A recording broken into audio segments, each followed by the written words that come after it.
Ketersinggungan adalah masalah yang serius karena ketersinggungan ini bisa menyebabkan emosi negatif di dalam diri kita muncul, terutama kemarahan.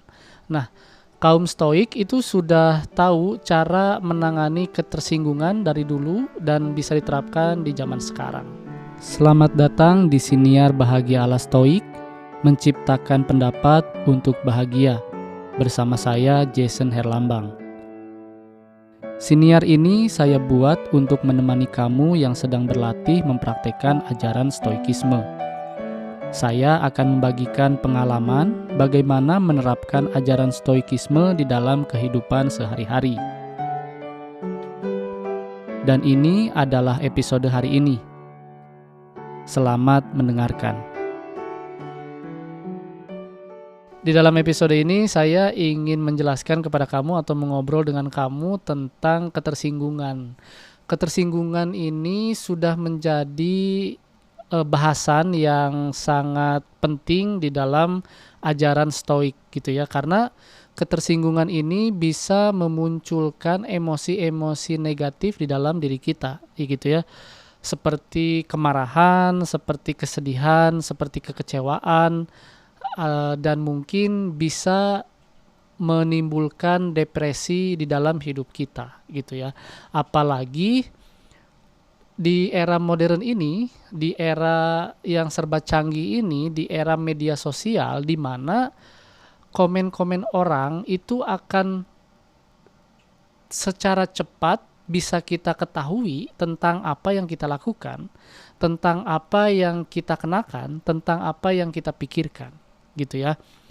Zaman dulu kan bisa lebih tersaring gitu ya, orang-orang itu mengomentari kita, karena mungkin zaman dulu itu kita mengomentari orang karena kita kenal orang itu gitu ya, atau mungkin kita mengomentari orang karena kita sayang kepada orang itu kan. Tetapi zaman sekarang di media sosial, orang-orang atau bahkan kita bisa mengomentari sesuatu dengan mudah, bahkan dengan kasar dan dengan nada mengejek kepada orang lain yang kita tidak kenal secara tidak tersaring gitu ya. Kita tidak tahu apa yang disebabkan oleh ejekan kita terhadap orang gitu ya. Kita tidak tahu bagaimana kondisi mental seseorang itu di internet ketika kita mengejek dia gitu ya.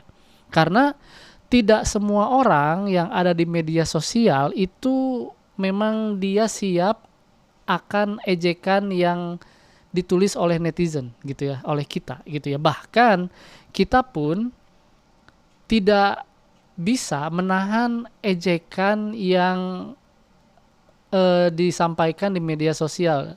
Maka dari itu tidak semua orang mampu menjadi influencer, tidak semua orang mampu menjadi apa yang influencer biasanya dihadapi, yaitu ejekan ya.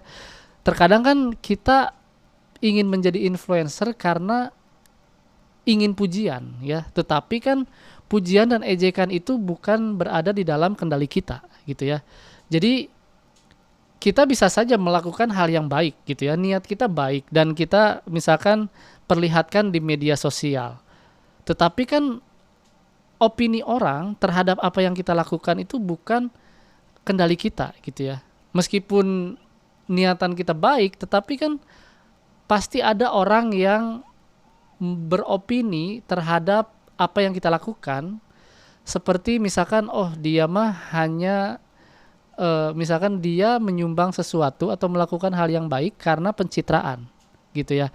Dan di zaman internet ini kan kita bisa tahu bagaimana komentar orang terhadap apa yang kita lakukan.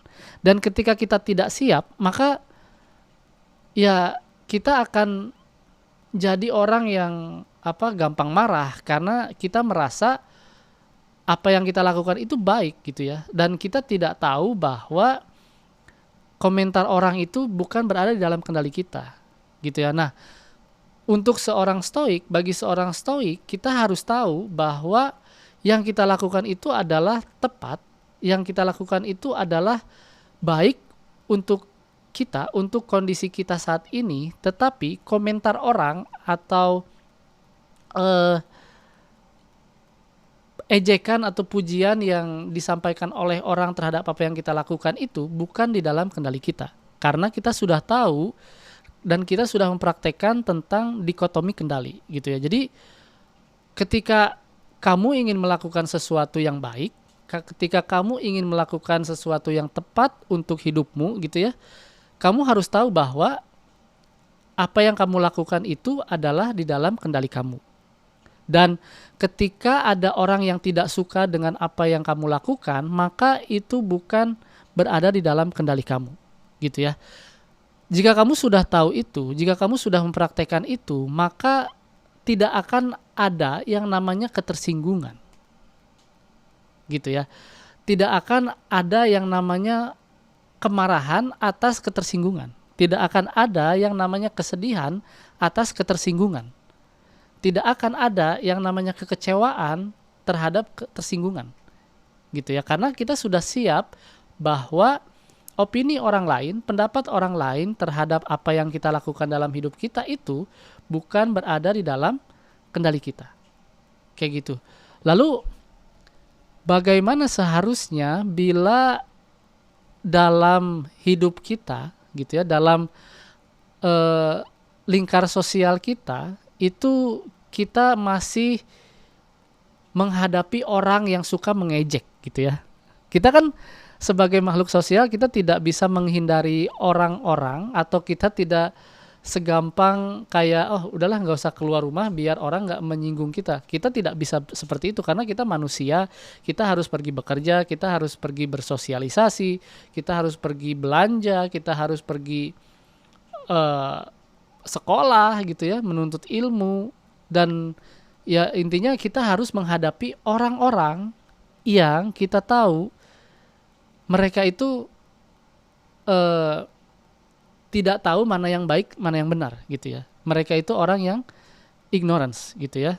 Jadi orang yang menyinggung kita itu adalah orang ignorance gitu ya. Jadi ketika kita misalkan di dalam pekerjaan, di dalam sebuah pekerjaan, lalu di dalam pekerjaan itu ada yang mengomentari tentang apa yang kamu kerjakan, misalkan gitu ya. Kamu tahu bahwa apa yang sedang kamu kerjakan itu tidak sempurna, gitu ya. Kamu tahu kamu sedang belajar apa yang sedang kamu lakukan, gitu ya. Lalu ada teman kamu atau orang sekantor julid gitu ya, julid atau mengejek kamu tentang hasil dari apa yang kamu kerjakan atau hasil dari pekerjaan kamu gitu ya.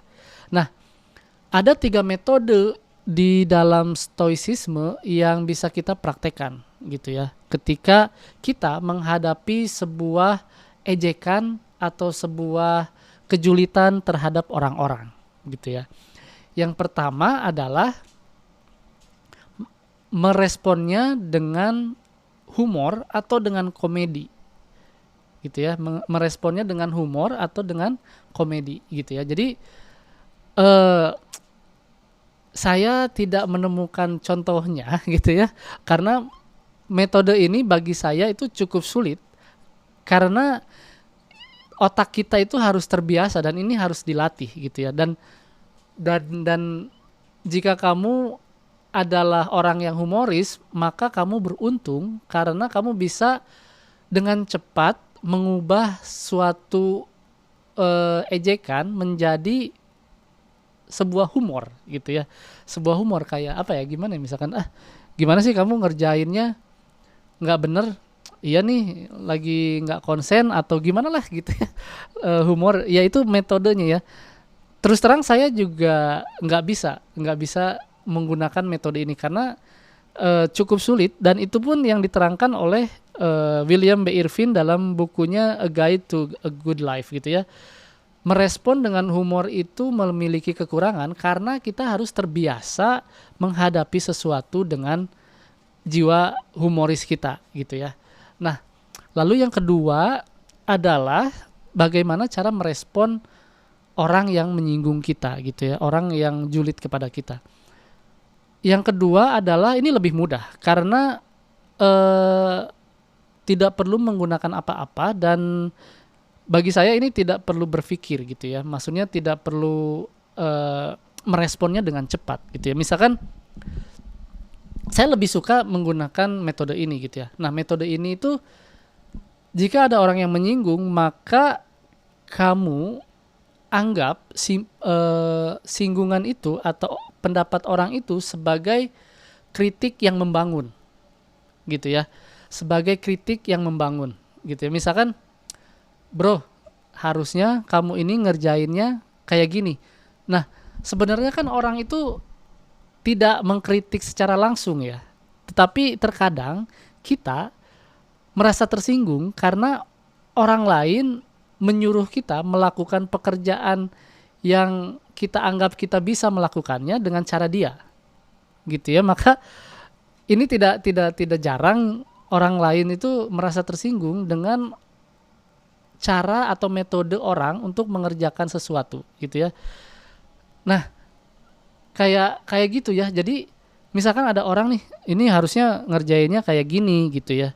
Harusnya kamu melakukan step A dulu, lalu kamu melakukan step B gitu ya. Tetapi kita terkadang juga kita merasa denial gitu. Ah, itu mah cara kamu, ini cara gua yang benar gitu ya. Padahal ketika kita merespon sesuatu itu dengan cara, oh itu adalah kritik yang membangun, maka tidak ada salahnya kita melakukan apa yang dia ajarkan gitu ya.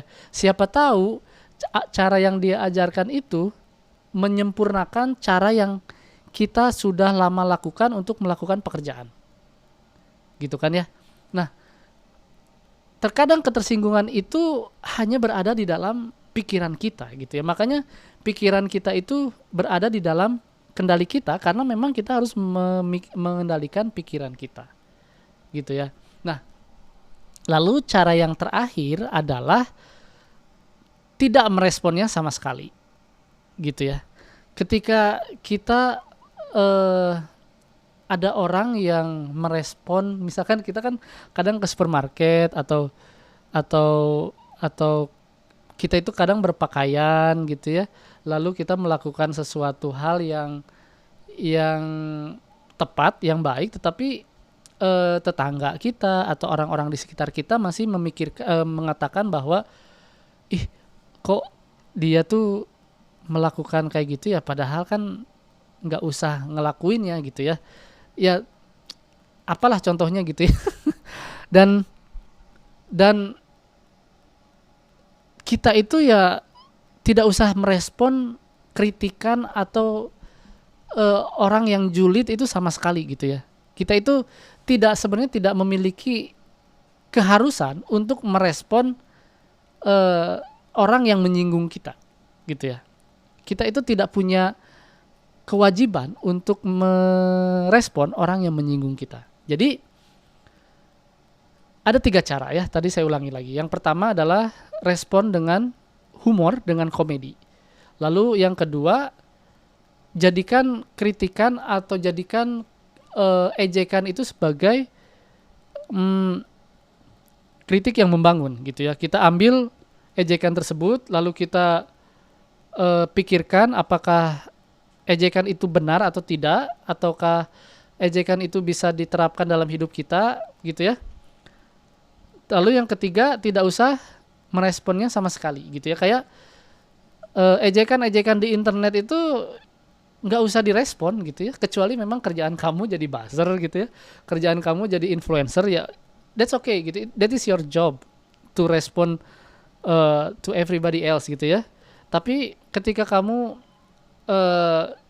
tiba-tiba viral lalu kamu diejek gitu ya, kamu nggak ada niat untuk viral, tiba-tiba diejek, ya udah nggak usah direspon gitu ya, nggak usah direspon. Dan maka ketersinggungan itu tidak akan pernah ada, dan emosi negatif itu tidak akan pernah muncul di dalam diri kita seperti kemarahan, seperti kesedihan, kekecewaan, atau mungkin bahkan depresi gitu ya. Dan sekali lagi bahwa opini orang lain itu atau pendapat orang lain itu terhadap apa yang kita lakukan bukan di dalam kendali kita. Yang dalam kendali kita itu adalah melakukan hal yang baik, melakukan hal yang tepat untuk hidup kita saat ini. gitu ya. Terima kasih telah mendengarkan episode ini. Sampai jumpa di episode berikutnya. Terima kasih telah mendengarkan episode hari ini. Jangan lupa ikuti Siniar Bahagia ala Stoik di Spotify dan nyalakan loncengnya agar tidak ketinggalan setiap episode yang saya buat. Saya juga membuka keanggotaan dengan cukup membayar $3 Amerika atau sekitar Rp45.000 setiap bulan. Dan kamu bisa mendengarkan episode Memaknai Hidup Bahagia ala Stoik yang berisi cerita saya selama seminggu dari jurnal pribadi saya. Jangan lupa juga untuk ikuti dan berlangganan @Bahagia ala Stoik di semua kanal media sosial, TikTok, Instagram, dan YouTube. Sekali lagi, saya ucapkan terima kasih. Sampai jumpa di episode berikutnya.